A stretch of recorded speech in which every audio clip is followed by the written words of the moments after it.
Ngayon, ang lalaki, dapat ikaw na lalaki, tinitimbang mo. Kung may mga senaryo sa side naman ng babae na hindi maganda, magsabar. Huwag mong italak. Solusyonan sa mabuting kaparaanan. Tinitimbang mo. Lalo na kapag kayo ay nag-aaway, huwag magdesisyon na ikaw ay galit.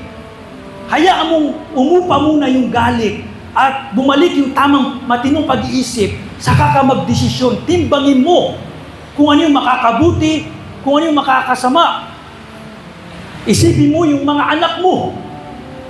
Anong hindi nasusolusyonan sa tamang mahinahong pag-uusap ng mag-asawa? Huwag muna iparating sa mga magulang o sa ibang tao. Ayusin nyo muna sa inyong pagitan. Dahil minsan, kapag sinasabi natin sa ibang tao, lalo na sa ibang tao, mas nasusulsulan. Mas sumasama yung kalagayan. Subhanallah. Mas nasusulsulan. Kaya kabilang, maging aware kayo. Kabilang sa malalaking kasalanan, ay yung maging dahilan ka ng paghihiwalay ng mag-asawa. Kabilang yan. Nasusulsulan, kapanulsul.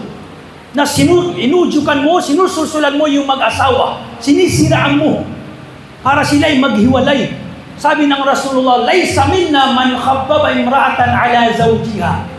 Hindi kabilang sa amin ang siraan niya ang mag-asawa. Siraan niya ang mag-asawa. At ito marami, tabiya, gumagawa ng kwento hinggil sa asawang lalaki na hindi naman totoo. Maraming paratang lamang upang magselos ang babae, magalit at mag-away sila at yun na, magkahiwalay sila. Ito yung nabanggit natin na ginugusto ni Shaitan. Na naghiwalay ang magkakapatid, lalo na ang mag-aasawa. So ang lalaki dapat marunong siya. Inaayos muna sa kanilang dalawa. Kung ikaw, kaibigan, nag-open sa iyong kapatid mo, ipayo mo ang mabuti. Ipayo mo ang mabuti. Ganon din ang magulang.